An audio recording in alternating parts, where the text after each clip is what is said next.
지난 그 입시에서나 앞으로 입시에서 보니까 이제 Q&A와 관련되는 것들을 지금 염두에 두고 질문들을 좀 받아봤는데요.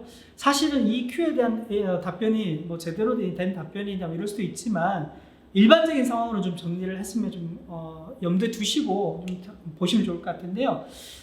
최근에 이제 많이 궁금해하시는 게 졸업생 강세이지 않느냐. 더군다나 재학생 숫자가 많이 줄어들었으니까 이런 얘기도 하는데 졸업생 강세가 맞아요. 그리고 일부에서 제가 이제 수능 성적 가지고 좀 진단을 했는데 졸업생 강세가 맞긴 하지만 재학생도 여전히 수시 모집에서 학생부 종합전형 또는 재학생만 지원할 수 있는 전형에서 해볼 만한 게임이거든요. 수시도 늘어나 있지만은 정시 수능도 늘어나 있지만 여전히 학생부 종합전형을 중심으로 하는 수시 모집의 모집 비중도 적지 않다는 점을 염두에 두셨으면 좋겠고요.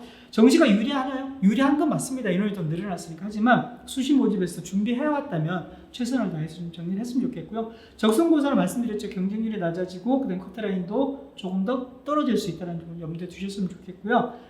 코로나19 때문에 지금 대부분의 대학에서 수시 모집에서부터 금년에서부터 학생부의 정성평가 방식들을 조금 더 다르게 아니면 이전과는 좀 뭐 다른 방식 뭐 이렇게 좀 고민을 하고 있는 것 같은데 상대적으로는 내신의 영향력이 올라갈 수 있을 것 같아요. 그래서 내신이 조금 유리한 친구들이 학생부 교과 전형도 염두에 두지만 오히려 더 학생부 종합 전형을 지원하는 것도 고민은 더 해볼 수 있다 이렇게 보여지고요.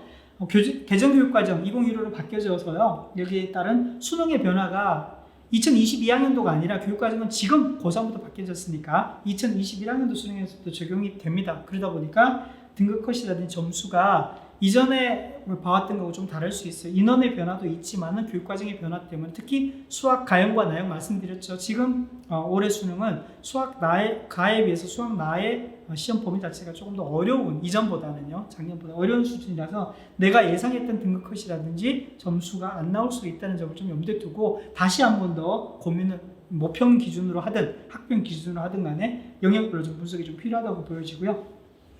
수시는 학생부, 수능은 정시 뭐 이렇게 이제 두 개는 확실한 것 같아요. 수시와 정시, 학생부와 수능 이 두 개 구도 하에서 놓고 보면 학생 수가 좀 줄어들고 아까 수능도 지난해보다는 인원이 많이 줄어들어서 43만 정도 예상했잖아요. 그러다 보니까 실제로 커트라인, 수능의 최저 기준을 찾는데 커트라인, 합격자 기준, 정시 수능 또는 내신까지 포함해서 전체적으로 우리가 일반적으로 해왔던 내신 기준 또는 수능 기준 점수보다 낮아질 수 있고요. 수능 최저의 기준도 사실은 통과만 하면 합격할 확률, 수시에서 가능성도 높아지니까 기본적으로 수시 모집 6개 지원 가운데서 목표로 했던 대학교는 반드시 한 곳 정도는 금년에 꼭 지원해보자 라고 감히 추천드릴 수 있겠습니다. 그래서 목표했던 대학교가 아쉽잖아요. 수시에 넘겨서 정시까지 바라보기에는. 그래서 수시를 염두에 뒀다면은 좀 면밀하게 분석을 해보고 나서 한 군데 목표했던 대학은 반드시 좀 지원을 하자 이렇게 좀 보면 좋겠고요. 일반적으로 코로나 상황 때문에 지금 뭐 대학별로 그동안에 정리되어 왔던 대입 전형 시행 계획에서도 변화가 많은데 가장 중요한 게 보니까 뭐 학생부 종합전형에 서울대가 직윤해서 수능 최저의 기준 완화시킨 게 있고요. 나머지 내용들은 보니까 실기와 관련되는 실기 시험에 대외 인정 시간들을 좀 벌어주자 뭐 이런 것들도 있고 재외국민과 외국인, 외국에서 지금 뭐 코로나 전염자들이 좀 많기도 하고 줄어들기도 하는데 일반적으로 좀 많은 상황 같은 데서는 대학에서 좀 끄려 하는 경우들이 있어서 자격 기준과 관련되는 부분들을 조금 더 조정하고 있는 것 같아요. 그래서 전체적으로는 대입 전형의 시행 계획의 내용들이 얼마만큼 변화됐는지를 봐야 되고요. 또 하나는 지금 보면 가장 달라진 게 앞에서도 좀 강조했습니다만 학생부 종합전형의 서류 평가의 내용이 바뀔 수 있어요. 근데 단적으로 뭐 학생부의 내용들 중에서 결석 일수라든지 봉사활동 시간들을 기계적으로 계산해서 하는 거는 별로 의미가 없고요. 학생부 정성평가를 해왔던 학생부의 내용들을 조금 더 정리를 한다든지 이런 부분들은 대학별로 조금 더 다르게 고민하고 있다든지 이런 지점들을 좀 찾아봐야 될 것 같아요. 그래서 요거는 지금 당장 말씀드릴 수는 없지만 대학별로 발표된 대학들은 어떤 부분에서 구체적인 내용들이 달라졌는지를 좀 꼼꼼하게 점검을 해보자. 상관없다. 내가 준비해왔던 게 그대로 이 대학에 지원해도 아닌 것 같아. 학생부의 비교과 내용들 내가 잘 준비해왔는데 여기는 코로나19 영향으로 인해서 그 평가 자체가 이전하고 조금 달라졌다 하면 상대적으로 손해를 보는 거잖아요. 이런 대학들을 조금 더 분별해서 지원하는 걸 좀 염두에 두셔야 될 것 같고요. 아까 제가 대학별 고사에서도 강조 몇 번 했었는데 대학별로 바뀌어지잖아요. 그러니까 면접의 형식들이든지 이렇게 비대면을 운영하면서 바뀌어지는 형식이 달라지면 그 달라진 형식에 맞춰서 반드시 연습을 해보고 가야만이 내가 가지고 있는 실력을 바뀐 면접 상황에서 100분 발휘할 수 있다는 점을 좀 염두에 두셨으면 좋겠습니다. 그리고 논술과 관련되는 부분들에 지금 여기 아까 정량적인 부분 반영에는 아무 의미 없잖아요. 학생부의 비교가 반영했던 건 영향력이 하나도 없거든요. 논술 전형에서 비교가 이렇게 된다 그러면 결국에는 논술 성적이 또 당락을 좌우하는 거잖아요. 뭐 학생부의 교과와 논술 성적의 당락을 좌우하는 거니까 바뀌어지는 내용들이 많지는 않겠으나 만약 영향을 주는 게 있는지 없는지만 좀 판단해보고 영향을 준다면은 대학을 바꾸든 아니면 전형 유형을 좀 다르게 가든 간에 고민을 한번 해보자라는 걸 좀 팁으로 말씀을 드릴 수 있겠습니다. 자, Q&A 계속 이어서 가보면요. 그 코로나19 상황 때문에 좀 어려워하는 부분은 대학별로 좀 찾아보라는 말씀을 드리고요. 일반적인 기준에서 어떤 대학을 지원해야 되나요? 어떤 정도의 어느 정도의 내신이면 대학의 지원 기준이 가능한가요? 인데 너무 일반적인 거잖아요. 요즘 대학은 다 입시 결과 발표를 합니다. 학생부 교과 전형이나 종합 전형에서 어느 정도 학생들이 어떻게 지원하는지 결과 발표를 하니까 그걸 보고 좀 판단을 했으면 좋겠고요. 예를 들어서 지난해 경희대 수시 모집의 결과를 보니까 네오르네상스, 고교연계 두 개 전형의 국어 국문학과예요. 전체 지원자들 분포를 보니까 합격자들은 2.7 내신이잖아요. 근데 고교연계는 1.6이에요. 와, 내가 지금 합격자 기준으로 봐서 내신이 2등급대가 넘어가요. 그럼 고교연계 전형에서 지원을 어떻게 해야 돼요? 지원해서 붙을 확률이 사실 낮잖아요. 그죠? 고민의 여지가 없는 거죠. 국어 국문과로 경희대 네오르네상스 전형을 염두에 둬야 되는 거죠. 그래야 일단 기계적으로 나오는 내신 점수에서는 내가 불리하지 않는 거죠. 그 다음에 어느 정도의 내가 비교과에 따른 내용들이 포함되는지는 비교과의 그 영향력들을 좀 더 잴 수 있는 것들, 내 학생부의 내용, 자기소개서의 내용 등등을 좀 보고 판단을 하면 좋을 것 같습니다. 그래서 대학에서 발표된 팩트 그 자체는 그대로 지켜서 보시고 난 다음에 내가 기계적으로 잴 수 있는 부분, 점수에서 가시적으로 판단할 수 있는 부분은 반드시 팩트 체크를 하고 가는 부분이 필요하다 이렇게 보면 좋을 것 같고요. 보시는데도 뭐 대학마다 이 대학뿐만이 아니라 다른 대학들도 똑같이 발표를 좀 하고요. 인하대학 같은 경우에는 보면 모집 인원의 경쟁률에 최저 합격자, 수능 최저 기준이 있으면 또 추가 예비군은 어느 정도까지 가는지, 또 1단계 합격자 내신 등급이 어떻게 되는지, 최저가 어떻게 가는지, 최종은 또 어느 정도 왔는지 잘 정리가 되어 있습니다. 수능 최저의 기준을 수반하지 않더라도 최저 기준 없이도 각 학과별로 좀 정리를 해볼 수 있잖아요. 그래서 예를 들면 조선해양공이 12명 뽑는데 경쟁률이 낮아요. 최저 합격 등록률이 이만큼 높은데 추합이 아예 없잖아요. 추합을 노린다는 것 자체는 넌센스인 거죠. 그래서 내가 어느 정도 일정의 내신 등급이 된다면 통과를 해서 붙을 수 있겠구나를 보지만, 이게 예를 들면 최저 합격자까지 가는 최종 등록자가 3.76인데 내가 4등급을 넘었어요. 붙을 수 있을까요? 지원은 가능한데 추합까지 노리면 실질적으로 불가능한 거잖아요. 단적으로 한 학년도의 입시 결과가 아니라 2019도 보시고 2018도 보시고 좀 판단해야 되는데, 다만 제가 말씀드렸던 대로 학생 수가 줄어들면서 기본적으로 내신에서도 수시 모집에서도 이 컷이 내려갈 수는 있는 거죠. 그래서 경쟁률의 영향이라든지 아니면 내가 지원하는 학생부 종합전형에서 전공 적합도라든지 보시고 난 다음에 6개 지원이잖아요. 지원을 아까 말씀드렸던 대로 나눠서 조금 상향 지원하면서 공격적으로 하는 지원, 적정 지원, 이 정도면 내가 붙을 수 있을 것 같은 지원, 이 정도면 내가 안심할 수 있을 것 같은 전형, 지원, 이런 걸 나누어서 6개 정도를 조금 더 잘 포트폴리오를 만들면은 합격의 확률이 좀 높아지지 않을까 싶습니다. 그래서 입시 결과들을 좀 잘 정리를 해봤으면 좋겠습니다. 자, 이제 거의 기말고사가 다 와 상황이고, 뭐 기말고사 시작도 하고 이제 대부분 이제 마무리가 되는 상황도 곧 올 텐데요. 내가 이제 상황 1학기까지 해놓은 중에서 뭐가 부족한지, 뭐가 잘 되어 있는지, 내신은 어느 정도인지, 그리고 과목별로 세특 내용은 어떤지, 종합 의견은 어떻게 작성이 되는지, 그리고 아까 말씀드렸던 대로 교과로 다 쓸 건지, 6개의 지원을 논술로 다 쓸 건지, 종합으로 쓸 건지, 사이좋게 둘둘둘 할 건지, 그죠? 고민도 아까 해보라고 말씀드렸죠. 한쪽으로 몰아지는 게 가장 좋긴 하지만 리스크도 여전히 없진 않습니다. 그리고 수능 최저의 기준 달성할 수 있는지도 점검을 해봐야 되고요. 그 다음에 좀 고민해 보셔야 될 게, 뭐 부모님이든 아니면 선생님들도 마찬가지인데요. 합격자의 학생부가 다 공개된다고 얘기했잖아요. 그래서 눈높이를 좀 조정해서 보시면 좋을 것 같고, 학생부가 금리를 조금 낮아도 되긴 하지만 너무 과욕을 부리는 건 또 아니니까 좀 분석을 해야 될 것 같고요. 6번의 지원을 조금 높낮이 조절해서 좀 폭넓게 지원하는 것도 필요하다고 했죠. 6개 다 붙어도 한 군데만 등록하고 다녀야 되잖아요. 5개를 더 포기해야 돼요. 그죠? 물론 다 붙으면 좋지만 그래도 떨어질 때도 있고 붙을 때도 있으면 합격한 데서 선택을 하면 되니까 6개 다 붙는 지원보다는 좀 공격적인 지원도 좀 해보자 말씀드리고요. 아까 자기소개서 중요하다고 말씀드렸잖아요. 금년에는 더 중요할 것 같아요. 그 다음에 면접, 논술 등을 통해 가지고 내가 강한 전형 요소들을 많이 좀 확보를 할 수 있으면 좋겠고, 1단계 통과한 학생부 종합전형에서는 면접이 거의 당락을 저하한다고 보시고 면접에 대해서 조금 더 고민을 많이 해보자라고 말씀드릴 수 있고요.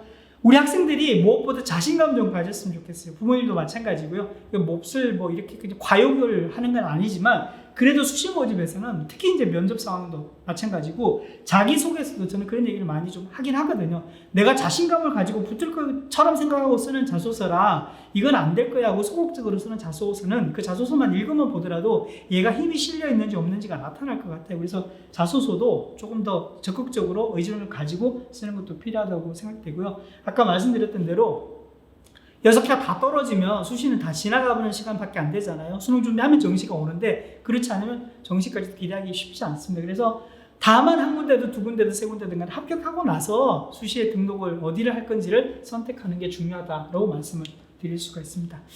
그 다음 또 이제 뭐 질문들을 많이 해오시는데요. 질문을 좀 종합해보면 일단 수시 붙는 게 가장 중요합니다. 수능 상관없이 수시에 붙으면 그죠? 등록하고 다닐 수 있도록 되게 하면 되죠. 가장 좋은 거고요. 수시 예비번호 받았잖아요. 수능 못 받아도 괜찮죠. 다만 예비번호가 뒤로 밀리지 않으면 돼요. 앞번호만 받아놓으면 추합으로 계속 돌아가기 때문에 기다리면 되니까 괜찮은 거고요. 그럼 세 번째 보면 수시 예비번호를 받았는데 수능이 생각보다 점수가 잘 나왔잖아요. 상관없죠. 수능 대박 나왔지만 수시 예비번호 되면 가면 되고, 만약에 예비번호가 뒷번호예요? 아니요, 상관없죠. 정시로 가면 되니까. 요것도 괜찮아요. 그죠? 3순위도. 근데 4순위 보면 수시가 안 됐어요. 정시 수능 웬만큼 나왔어요. 이것도 아쉽긴 하지만 이제 지금부터라도 수능에 집중해서 아무튼 정시에 뭐 인서울이든 아니면 수도권이든 가자면 상관없습니다. 근데 가장 좋지 않은 게 수시 안 되고 정시 수능 가는 수능도 이제 망치는 뭐 이런 경우잖아요. 이게 기대는 하지 않지만 나올 수 있는 게 결국에는 두 가지거든요. 수시에 너무 욕심을 내서 가는 첫 번째